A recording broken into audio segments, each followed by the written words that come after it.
Travels of terror, strange and spooky spots across America. The Bram Stoker Award-nominated horror duo of Florence and Hafdahl is ready to take everyone on a journey across America's creepiest dark tourism locations. Grab your flashlight, garlic, and ghost hunting equipment. We're taking you on the ultimate road trip of the spookiest places around the United States.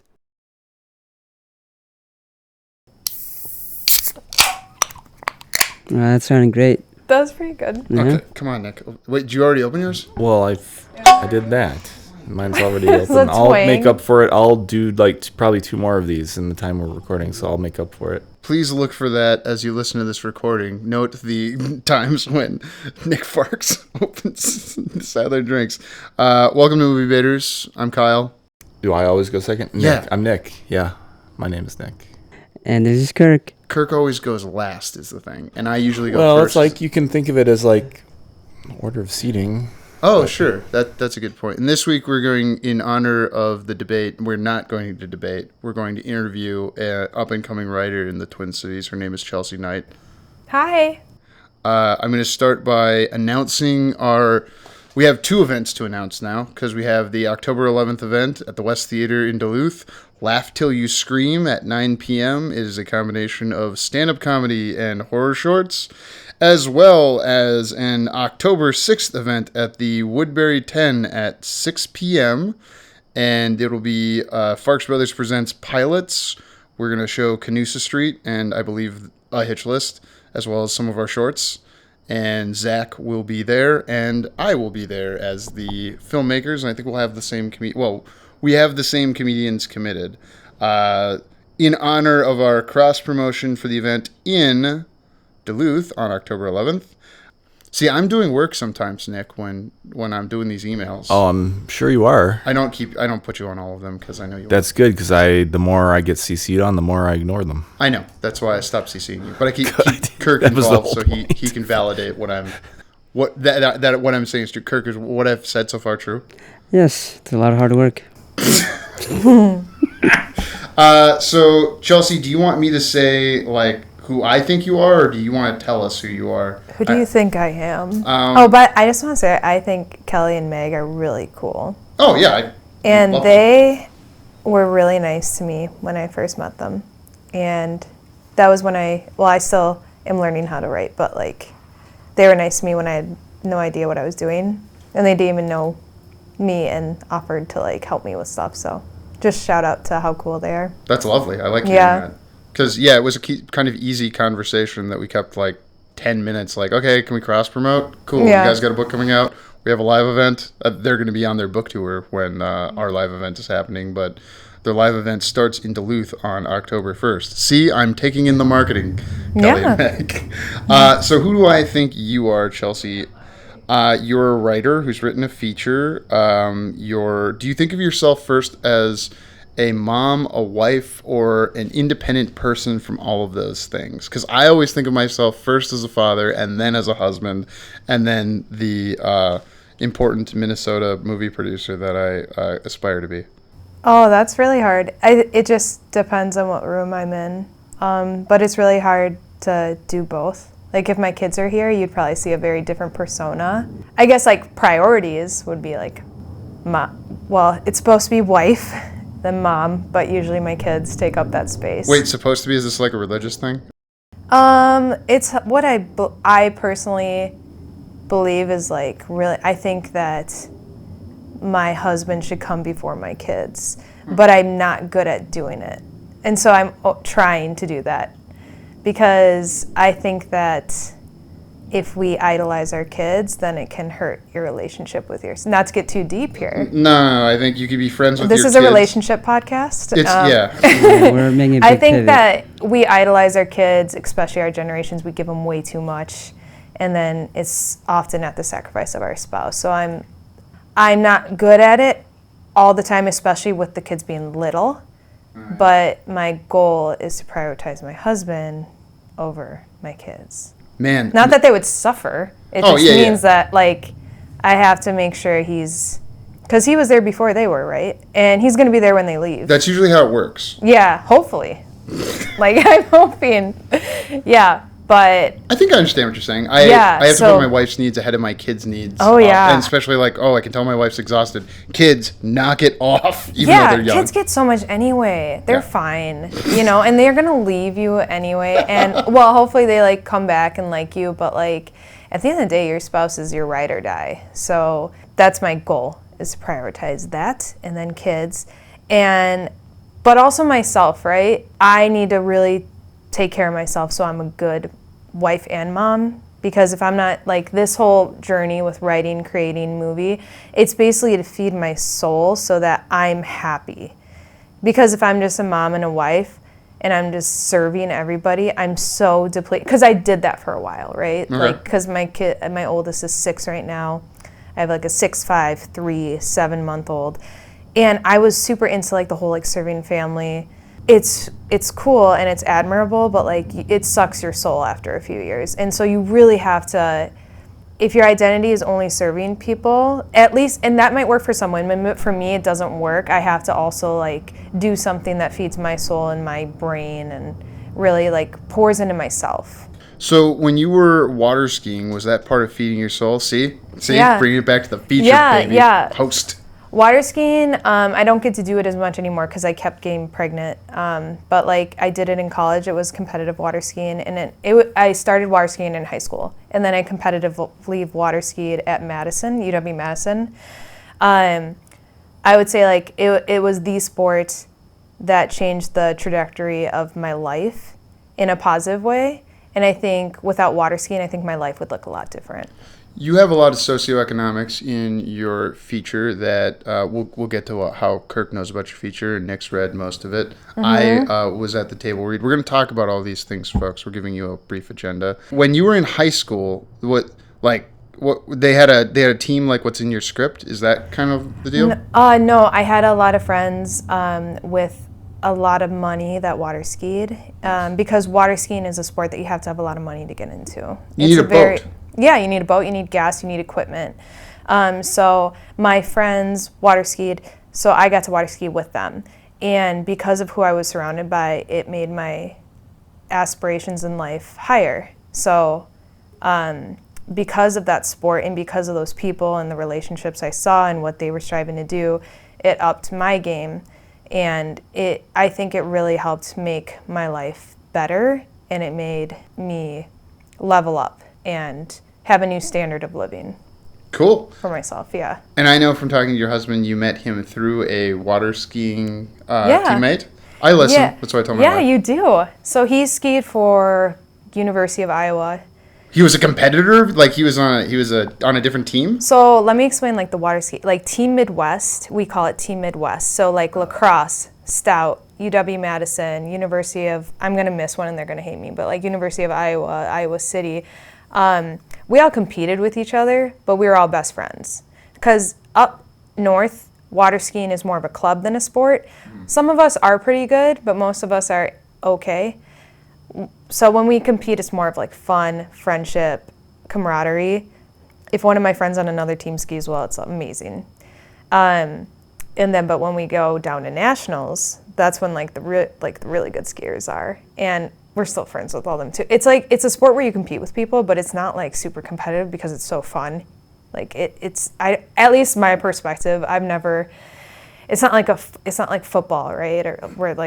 Or like any other sport. It's such a bonding sport where the friends you make, even if you didn't get close with them in water skiing, I feel like I could literally call up anybody, any acquaintance in the water ski community and crash on their couch. Like that's the type of culture it is. Because they have an extra couch? Yeah, probably. They have 2 guest rooms. No, and it's just the type of people that the sport attracts. Okay. Is really cool people, in my opinion. Fellow Farx Brothers, I have water skied, not since like high school or maybe college, because I had a friend with a boat in high school, a little bit in college. Have either of you guys water skied? No, not at all. I could teach you. Chelsea wants to teach you guys. Would you be willing to do that? Water ski. Sure. Why not? I was a ski instructor at a Jewish camp for a whole summer, and I taught kids how to water ski, so I can teach you guys how to water ski too. Yeah. I mean, if a Jewish person could learn, I don't know if Nick could, but like Picturing like a mini Woody Allen. you're always picturing Woody Allen. You bring him up on this podcast. We've gone off on Woody Allen tangents a lot the last few times. It's like, well, I don't know what He's doing an impression of Woody Allen. I don't have anything Are you to say about familiar with water who that skiing. is? I have all. Buzz Lightyear. No. Wait, that's Tim Allen. Yep. Yeah, Woody Allen Allen is. Tim Allen's bad I'm because going he's a to cast conservative. actors Is what in Hollywood movies told that me. I want Is to he like the Western guy? No. He's not Woody from Toy Story. It's Woody Allen. I see how you made that connection because you're a happy, healthy person. Woody Allen was He's alive. Yeah. Oh, this guy. Yeah. Yeah. He's going to listen to this and be mad at me for not. I I know Woody is one of the 30 people who listens to the podcast. Yes. I know this He for a definitely is. Hey, the numbers are He's going up. 88. I really still love makes how me- you guys go off on tangents. I hope I'm making movies at 88. He's 5'5". Yeah, he's not a very tall man. How do you know that? Well, I knew he wasn't a very tall man. I didn't know his exact Well, Kyle height. has this height thing. He has to be taller than everybody else. You know. I'm not taller He than was Nick. born in the Bronx. Okay, Yes. I need to stop. No, Okay. that's fine. I don't want you to look into why Woody Allen is not making movies in the United States. Just live in the bliss of not knowing these things. It's kind of like people who saw Beetlejuice and were like, "Why isn't the dad in it?" It's a very dark reason. So let's talk. I met you last year at an event for, I guess I can say, Catalyst, when they had monthly events in the Twin Cities. Is that where I first met you? I watched you at an event. I thought I watched said you hi from a and crowd. interacted. No, I don't think I said hi to you yet. Maybe. I was you genuinely You were intimidated by you. performing. You were performing. Okay, that. Not performing. Geez, you were speaking. I you were wasn't teaching. I was You not were supposed to be the educating. one speaking. But I know. filled Yeah. in at the You were last minute. Budget. You were teaching about budgeting, or no? You were teaching about financing I was supposed to be leading a discussion about where people to get money. Yeah. Yes, and that's why I Basically went that. because I'm like I need to figure out how to get money. Well, I was going initially to learn, and then when I found out I had to lead the discussion, that was a different thing. And that's why when I saw you in the front row, I was like, "Oh God, I'm going to disappoint this person." And that's how I think of you. That's I had how my I thought laptop. of you. You I was did. ready. Yeah. Because I'm like, this guy's going to tell me how to get money. Did you make God, sure I to remember take that. down the note about the thing called Kickstarter? I did. I remember like not Kickstarter, Seed Or and Spark. GoFundMe? Or yeah, it was Yeah. like, I mean, Kyle knows, I grilled, not that it was his fault, but I came away from that, I'm like, what the fuck was that? We all know what Kickstarter is. I think we it's. all know what all this I mean, shit I is. plan on using crowdfunding for post-production financing. Sure, but like for a whole like feature, like I thought we were gonna like get like some back room like VIP like. Me too. I thought he was gonna like bring a information- man in and be like, this guy. Yeah, He's gonna give and then you there are so those much people. Why's he got to money. be a man? There were those people who have like, well, I Well- know this guy who did this, but we don't contact him. Well, okay, yeah. Like- the Because only you guys person. came into Fuck this is room. the point? Well, one Like- person did. So the point was for everyone to come in the room and talk about who's financing your movies. The problem Yes. that I think was like we finance our movies through our personal funds or like Yeah, a lot of them were personal funds. yeah, almost everyone's doing it on, and then like trying to turn it into a business. That's why we're doing these live events, and it's like stress and pressure to sell a bunch of tickets, and then if we turn around, a couple $100, one screening isn't going to do it. We'd have to do it over and over in different parts of. I don't want to get into it, but yeah, that's how I first remember. Yeah. And then you were going to the Catalyst event in Lake Placid, Placid. and you reached out to me. Someone just did that again yesterday.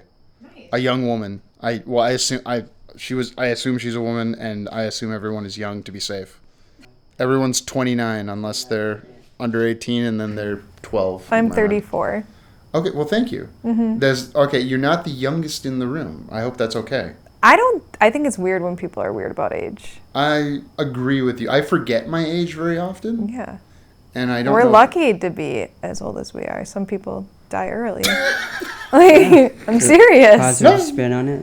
Yeah, I like that. It's cool to be older. what age you are. Yeah, I want to. Well, I don't know. I watched the debate last night, and I don't think 78 is the right age to be working still. I'm just gonna put that out there. Unless you're directing movies, Yeah. like Martin Scorsese or something like Clint that. Eastwood can still direct decent. Well, He's got a movie coming out. he doesn't always deliver, but like he's dare you. directed good films even beyond the age of 70. Cry Macho was a piece of art. No one knows what I'm talking about. So Chelsie, how did you meet Kirk? I was hosting a public table read, and I was so happy that you introduced me to Kirk because you said that he can help me have more of a professional sound for recording so I could share the project with people. Have you listened to that yet? Yeah, I have. How do you feel about that? How did Kirk do? He did good, but I was just told by a friend that I need to start doing NDAs with people. Oh. So I have to get that from, I'm starting to interview lawyers, entertainment lawyers. Okay. And then getting NDAs because now that I'm starting to pay people and get people on the project, I have to start doing NDAs before I can send recordings to people. Yeah. Because I think there's that line where, like, I truly think that, like, this type of a project is very authentic to me, so I think it would be hard for someone to take it, but, like, I think one of my friends said that it just protects the authenticity of the project. It makes it look more professional if you have NDAs signed now, especially that you're getting people on board. So no, the recording was great. I just need to start, like, before I send it to people or, like, post it, I'm going to have people start sending, like, NDAs for the project. Wow. Okay. Yeah. It kind of makes sense because now there's more, if I want people to put skin in the game, especially like finances, I need to have somewhat of a professional, like it's copywritten and stuff, but I need to like have some type of a paper trail now. Nick Farx is nodding a lot. He's meeting you for the first time in this interview, which again we're doing in lieu of debate because out of respect for the democratic process. Nick, what are your thoughts on NDAs? And I know I just distracted you by mentioning the democratic process again. No. Oh, okay. You've written scripts that you've almost sold. That's true. And you're welcome. Yeah. And it was 20 years ago when I almost sold one, but when you were all but a zygote. And it would have been on by now. It would have been on Tubi. In fact, the movie they made with instead of my script is on Tubi now. So it's like it's a Bigfoot in the Woods movie instead of the slasher movie that I wrote that they almost bought instead. Okay. I've got it. Get the ice pack. Who's they? Or are you not allowed to say? Some shit ass it wasn't It's an adult podcast for adults. Yeah, no, like it was very indie production that was looking for their next they have slots, right? They have slates, whatever. Yeah. We have our next thing, and they had their thing that had been out in 2005. It was a crappy straight-to-video horror movie called The Wickeds. Any movie even that is bad, and I know you already know this, is a lot of people worked on it, effort was put in. Oh, yeah. So artists at many levels worked and contributed. So they were looking for they were filling their next slot for what they were going to do in 2006 or 2007 or whatever. So they almost bought mine. They went with somebody else's, and it was a Bigfoot in the Woods movie, and it's called Holler Creek Canyon. You can find it on Creek Canyon. Find it on Tubi. You can find it on Tubi, and that they made that movie instead of my script, and that's fine because it co-stars Ron Jeremy, the famed porn star. Oh, in a very okay, but that was their main thing. I remember them telling me on the phone, we got Ron Jeremy on board. Oh. And I'm like, okay, and asking me. I think he's in the Woody Allen slate of not uncouth people anymore. Well, I'm not going to speculate. Well, no, Ron Jeremy got nabbed for something more serious than Woody Allen was Chelsea's just looking weird. up Ron Jeremy now. I'm looking up Woody Allen again. It was just he married Mia Farrow, and Mia Farrow had an adopted daughter. He eventually married, who was not underage at the time, but he. Let's click on the slate thing because Chelsie is part of a slate. Yes, I'm the one. Kirk, you see that? I'm the one keeping us on. Wait, what do you mean I'm part of a slate? Aren't you part of the slate of folks that are working from the north part of our state? Not necessarily yet. Okay, it's not official. It's being considered. I think so. Okay. I'm not really we haven't discussed slates yet. Okay. So I'm not really sure exactly where that's at or if it's part of something like that. But I think what we're doing is right now we're figuring out the budget, and once we know the budget, then I think we will better understand if it can be on a slate or what kind of slate it can be on. True. I don't really understand slates yet either. I don't really know much about them. That's more of production company has a slate of movies they're going to make, and they're going we're going to do this, and then we're going to do this. Marvel makes a big deal out of what's on their slate. Yeah. Ooh, it's going to be Shang-Chi 2. I don't know if I mean, that would be cool if it is, but I don't know if like that's happening for sure. You're kind of your own producer, which I have Right respected now. the most and enjoyed. Nick, but Yeah. I asked you about NDAs Yeah. or working with lawyers in your experience. I don't think I've even asked you about that before. I don't have any experience with either, so why would you ask me?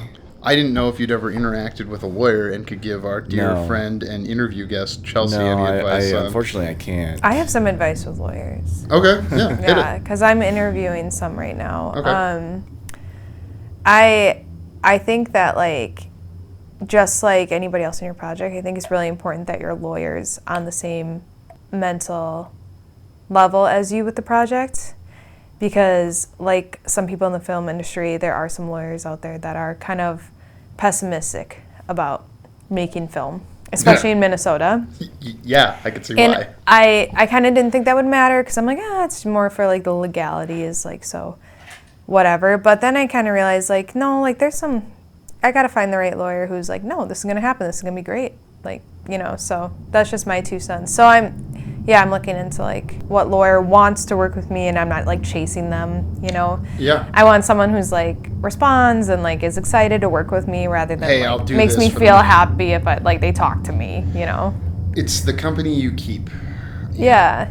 Yeah. Can we go all the way back to so everyone now knows you're a water skier and you're seriously putting effort into making this movie. Yeah. When did you decide, when and how, where were you, Kirk's going to ask the next question, but when you decided to write this, do you remember that moment? Do you remember like what motivated you, like, I should write this? I know, it's so weird. I wrote a book. It's called Not Another Breastfeeding Book, which I'm sure all of you have read. Yeah, I gave it to Nick for Christmas. So I read that one. He just looked at the pictures, though. That was the thing. We didn't establish if it was a picture. Are there pictures of it? not of like weird stuff. But like, there's pictures. It's like, it's a graphic novel, not of like that, but it's kind of meant to be a coffee table book where it's like tips. It's made to be a lighthearted take on breastfeeding because it's so taboo. And I wanted to make the topic accessible to people where it's not awkward to talk about, even though it still kind of is. And it's basically tips, tricks, and motivations to like help women get through it because it like really is hard for some women, like including me. So through that creative process, I realized that like, I'm like, okay, I like writing. I guess like, I don't know exactly when it happened, but maybe I was watching something on TV or something and I'm just like, man, like I don't really like anything on TV anymore because I feel like there's just so much politics in TV now and there's so many agendas and like half the time I can't even turn on the TV because there'll be something weird and my kids will see it, and it just hasn't been fun for me as a parent to turn on the TV. So I think like, I think this is kind of what happened. So my husband and I, Ben, Dr. Ben. the Dr. Ben, we found ourselves putting on old movies for our kids because they felt safe. Such as?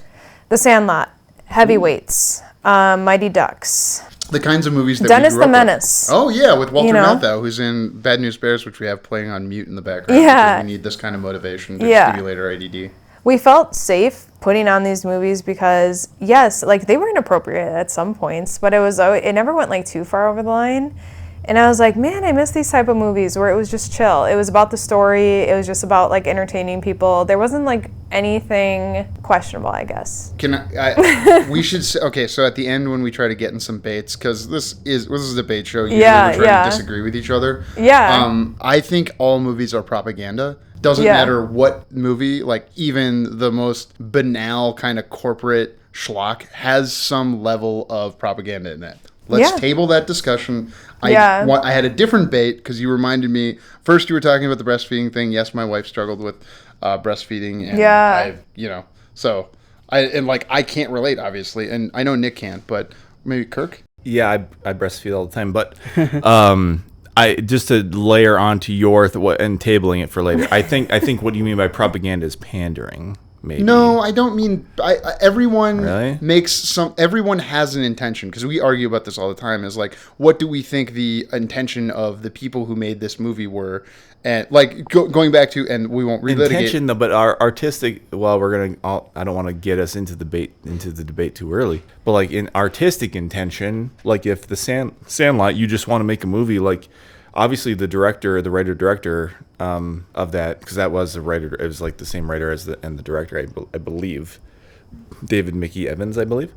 Mickey Evans Was clearly writing from a place of nostalgia for probably like experiences he had, like in the time period was like, oh, he was born this time, he would have been that age in the time the movie is set. The good old days, because it's like the 60s and stuff. Yeah, like that's, I don't feel like that's propaganda. Like you're just writing from like, I have nostalgia for this period. I want to tell a story in this time period. So that's, I don't want to derail the thing. Sure. My usual argument about the good old days is that, well, for who? But James Earl Jones is. Well, I didn't say good old days. I'm just talking about from a creator's perspective. Like I want to write and direct a movie about kids playing baseball who are the age I was in this year in the 60s, whenever it was, whenever the movie takes place. That's all.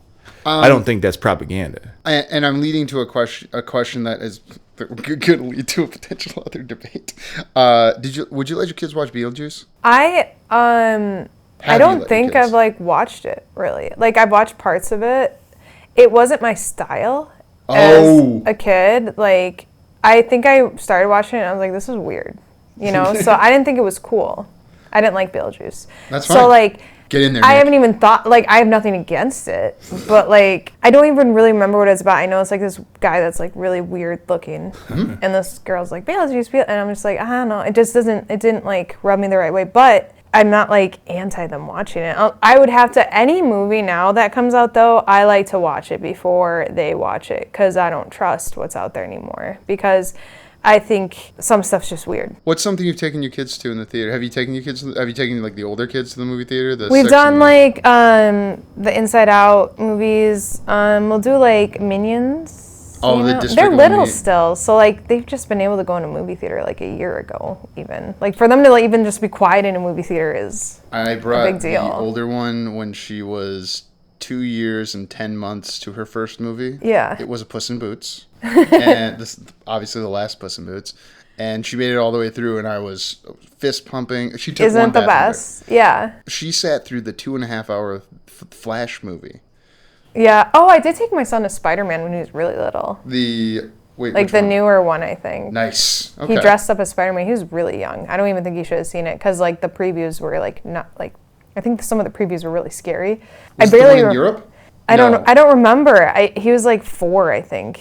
It was one that came out maybe 2 years ago? Yeah, the one with Doctor Strange. Yeah. Okay, gotcha. So, I'm showing that one to my kids. They're just not, they're more into the other multiverse Spider-Man movie.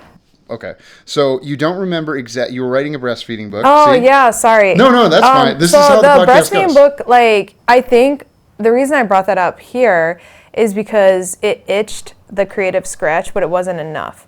Because, like, once it was done and I had the book in my hand, I'm like, well, that's boring now. Like, I just have a book. Like, I wasn't excited about it, right? I think I had, I had 2 more kids. Or one, and I had another kid. And I had a kid born with special needs. I don't know if anybody who's listening, if you've ever had a kid with special needs, it kind of turns your life upside down. And what I think, like, what I kind of realized in that moment, not just that specific moment, but, like, it really changed me into a person that, like, was like, okay, I really have no excuse not to do things that I want to do because I have all my DNA. I can walk, I can talk, I have the capacity to learn things. If there's something I want to do, I'm going to do it, and I'm going to do it with everything I have because I don't have any excuse, right? I was like, I want to write a script. I originally thought it was going to be a TV series, and then I turned it into a feature because I heard that, I learned that features were a little easier to make, and my storyline is based more on character than setting, so it just made more sense as a feature. So I turned it into a feature, and at first I'm like, okay, I'm going to sell my script. It's going to be a movie, right? So I did like all these writing contests, and everybody's like, okay, it's fine, good, and like I reached out to so many agents. I was just trying everything. I was cold calling. Oh, wow. I did everything. You were a salesperson, so I know you're capable of doing these things. And it finally clicked to me. I'm just like, I'm in Minnesota. I don't have a name. I have to just make this myself. And so that's where I went on the journey of like, I have to get the script good enough to where it can be film ready. So like I paid for some people to read it, give me feedback, and then I took a screenwriting class to see if I was missing anything else that was like really key. And then I got to a point where I'd rewritten it so many times and it wasn't changing anymore. And I'm like, okay, this is where it's at, you know? And that's when I was like, it's ready to go. In my mind, I'm like, I can reach out to more people and they're going to tell me little things to fix. And it was just getting to a point where it just wasn't evolving at all anymore. And it had been a while. And What's a while, just for context? 3 years. Okay. Yeah, 3-ish. 3 COVID years, though. Yeah, I mean, like, people call them COVID years. I call them people's reaction to COVID years. But but basically, yeah, I just, like, decided, I'm like, you know what? I'm going to learn how to just make this myself. And, like, I also went to a lot of those events about, like, Minnesota film and how they're, like, working to get all this funding for film. And, like, I'm like, okay, the state's behind this.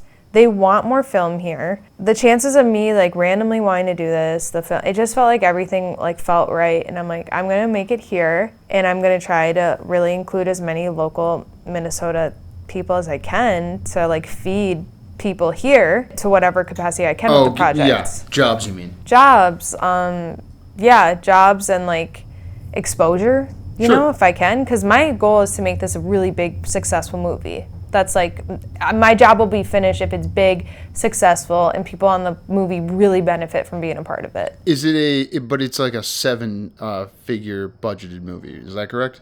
It'll be over $1 million. That's 7 figures. Yeah, is that 7? Yeah, it's... I'm not a good numbers person, but well, yeah. You know what 6-figure salary is, so yeah, that's one true. more than that. That's true. Real quick, I got to hit Kirk. Yeah, it'll be over $1 million. I just don't know how much yet. Yeah, both of you should ask more questions, but it was the Strange Darling podcast where we were talking about that. So to all our linear listeners, I like to joke regularly. What's a linear listener? It's something I made up because this is like you're not going to listen to every podcast I know one person who does. He's my dear friend. And yeah. That's why the Man Cave studio exists. And I like the idea that I think most people would go, oh, well, this episode is about a topic I enjoy. Yeah. I'm going to listen to that one. You wouldn't, for instance, listen to Mark Maron, WTF, linearly because that is a guest-based podcast. Okay. We're a topic-based podcast, and I'm going to ask a writing question. I want you two to follow up on it because I am a Farx and you are. What do you mean when you say that this is a character-based piece and not a setting-based piece? I didn't understand because to me the setting is like, it's very important since they're water skiing. Yeah. I do like your characters. I think I like you because I like your character. No, I mean I like you for other reasons because you're cool and you've hung out. So thanks. You're welcome. But now answer the question. Oh, okay. This was feedback from somebody. I can't remember who told me this, but you don't have to name them. It's fine. I want to name them because I feel like I want to give credit, but I'm worried that's the wrong person. But they'll know. They'll tell you. Hopefully, they'll listen to this. Yeah, just pop in if it was you. So they read my story, and this was when it was a TV series, and they're like, you know what? This story is all about the change of Josie, like how she goes from this to this, and Jack, how he goes from this to this, and they're in a really cool setting. But for a TV series, it's all about the setting, the world, and then you have all these like different storylines. And they're like, do you want to write about a world and different storylines, or do you want to just write about Josie's story? And I was like, I just want to write about Josie's story. Huh. And Josie's your protagonist, and Jack is her brother. Yeah, her brother. I want to make sure his like story is really clear in there. But they're like, you can make this a TV series, but is that what you want out of this? I was like, no. I just wanted it to be Josie's story, and they're like, okay, that's a feature. If you really like a world and you want to sit in it for a long time and do different storylines and sit in that world, like then it could be a TV series, and that just wasn't what it was for me. So that's what I meant by that. Can I speculate that it might have been Zach Morrison who told you that? I think it was. Because I remember talking about your script with him when we were having dinner in Duluth. Okay, sorry, Zach, if it wasn't you, but I think it was. No, I just it could have been. It didn't also wanna, could have been other people that gave you that advice as well. I think it was him. We're both friends, and he's going to be on the Farx Brothers event October 6th. Yeah. Farx Brothers presents Pilots. See? Yeah, Zach is really good at reading scripts and like helping you. What's that called? A script doctor? He's really good at doctoring scripts. So he went through my script and gave me like super good, honest feedback. He was like, this isn't ready for filming, right? Like he's like, and this is why. And so I have changed it a lot since then. And I'm sure like if I looked at my script, if I brought it to any professional, I'm sure they could say like, you know, because of this, it might not be good, whatever. But like based on what he told me, I have the script where I'm comfortable to film it. So he was super, super helpful in that, because I think sometimes you like pay for some of these feedbacks and they spend like a whole 2 paragraphs telling you why it's good because they want you to feel better like about your project. And I like that he was just like, this is where it sucks, right? I'm sure he didn't use those words, but it is. Yeah. I like people who are clear, and he lives on a coast. He's from the direct coast, but now lives on the left coast. Yeah. So. Yeah. Well, that rings true to me because like I'm not gonna name names, but like in our community here, we have a lot of lovely people. Sure. The theme is more like everything's, how do I say it? Overly supportive. Oh, of yeah. Films that are already made. And never like any constructive feedback on right. what it could be. And then so the people just go and make the same type shit. Of movie repeatedly. Well, I was gonna say shit, but again, adult podcast is listed as explicit. Sorry if you've made shit and I offended you for making a shit movie. I said fuck earlier. It's fine. Like, no, I'm talking about the people who make movies that are bad. I also made generally fuck earlier. like it's more of a community of like, yeah, like you know everything is good. Like everyone gets a medal. No one, well, yeah, and then no one ever gets better. Yeah, because everything is cheered on. Mm-hmm.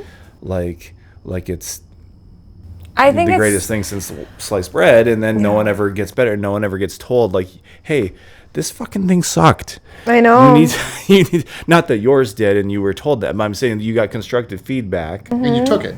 Yeah. Well, I mean, that's also part of my background as being a salesperson, right? Like, you know, Kyle, like tech sales. We both did tech sales. I do tech sales. Oh, yeah. I do. I got a complicated story I got to tell some other time. But yeah. Keep going. Sorry. I was saying, like, my life before kids was no's all the time. So I'm used to no's, and I'm used to criticism, and through that you learn that like that's your best tool to get better, is like when people are like, no, this sucks and this is why, and then you're like, okay, awesome, and then you can get better, right? I love it when people tell me where it sucks, because then I fix it. Mrs. Farx pointed out about your story, and when she was, because she heard the table read in Placid, and I was right before you or I can't remember. She was like, it's interesting that both the people from Minnesota wrote about something that you like have to like be skilled to do. Yeah. Like you can't just walk off the street and do it. You have to like actually learn a skill.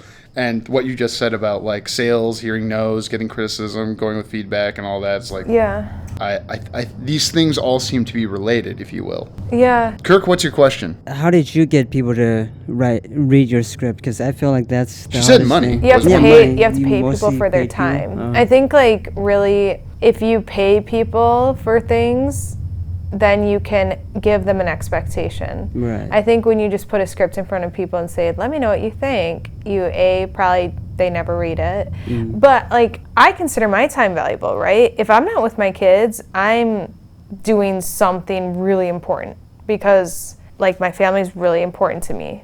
So like, I'm not gonna ask somebody else to take any time out of their day if I'm not paying them for their work, because reading somebody's script is work and it's not fun. That's somebody else's creative endeavor. That's from somebody else's heart. And I just like I would pay somebody to mow my lawn. Like, I think you should pay people to read your scripts, because then you're like, I'm giving you this money. And then when they read it, they feel obligated to give you good feedback because you paid them money, right? So how much money depends on the experience of the reader, right? But like, they usually give me their price. And I mean, obviously, I haven't paid like millions of dollars for a read, but like, if the price is right, then I'm like, yeah, this is worth it. Because I mean, think of it. It's like going to college, and it's way cheaper than taking a class, getting like somebody's feedback that's been in the industry for years. Like you're paying, I mean, it's worth its weight in gold. Like just having someone like Zach read my script who has so much experience. I mean, it's somebody that like knows you in a way. So there's way more skin in the game where if like, cause I have paid for like reviews from like The Blacklist and Bulletproof Screenwriting has a feedback thing. I've also paid for actually feedback through like Coverfly things, and it's fine, but it's not very personal. It's like this is feedback, but they don't know you. They don't know your story. They don't know what you're writing. But like there's WebMD and your doctor. Yeah. So you gotta pay them to read your script. None of us have paid each other to read any of each of our scripts. I would say the difference between the Farx Brothers and our associates is that we like have integrated our time in terms of like trying to honor each other's art. Like sometimes it's yours, sometimes it's mine, sometimes it's his. Actually, it hasn't been his enough. We need to do more of that. And this is an audio show. No one knows where I'm pointing, and I'm very aware of that. Yeah. And I did that on purpose. So I do that all the time when I'm like, it's like this, right? And then you remind me, we're on a podcast, bro. But I would challenge that too, because you guys are all on the same wavelength because you're friends. So like when you guys I'm not friends with these guys. do give each other feedback, it's probably not as good as what you would get from like somebody that is different from you. Oh, that is the thing. Yeah, that is the thing. Like I feel like you have to like really vet who you are getting feedback from. Like, I mean, like you can't just share it with your aunt Suzanne. No, like, they'll just tell you it's great. Yeah, exactly. Like that's worthless. So like Zach worked for Jimmy. Well, Zach was an intern on Jimmy Fallon, just for context. Yeah. That's the opposite of Aunt Suzanne. Yeah. The audience doesn't know that. So yeah. And when I tell Zach to listen to this so that I can get him to be on the pod when he's in town, I want his laudits to be well cataloged. Continue. I'm sorry. Sure. No. That's all. I'm just saying. Like, don't just give it to a million people and value all the feedback. I would. Like. You're anti-populism. I hear you. No. I'm saying like some people don't know shit, and that's what I'm saying. You got to find the people who and pay the people who. Well, I'm just reiterating what Chelsie already said. Here's a question. Contrast that with festivals, Chelsie, because I've gotten to know you better by being at a festival, but like you've paid for people to read your script. You've also paid to enter festivals with your script and then had various levels of experiences from that. Not looking for necessarily this one sucked, this one's great, but like what value did you find? Since we all know you're a salesperson and these guys only like to talk in financial terms because they're all watching Industry on HBO. I don't watch Industry. But. When I like go into a festival, and I haven't gone to many. I just did like Lake Placid and Catalyst, Catalyst, Lake Placid. I went to like Twin City Film Festivals like for a few of the days. I think like if I'm gonna go to a festival, like I consider it a job when I'm there, and I consider like from morning till night I'm on the clock, because again, if my husband's watching the kids by himself, I take it really seriously because I know how hard it is to watch the kids. And so I usually, yes, a table read, you'll get feedback if you get a table read, right? But like I'm analyzing who's there, and I'm trying to think of how I'm going to get in front of them. And then some people, as you've seen, I fail, right? There's some people I try to get in front of. Okay, we're not going to name who that was, but... that was the best dinner ever. So describe what you're talking... Tell the story. Don't give names. Zach was there, so that's fun. Yeah, Zach was there. So was Carver. In my head just now, I was thinking his name was Carter, and I was going to talk because you said all that stuff about like, oh man, and you're going to tell the story. So start gathering your thoughts. I'm going to vamp for a second. Wow, wasn't that a great tease by my brother? Be sure to tune in Wednesday to hear the rest of our interview with Chelsie Knight. Bye bye.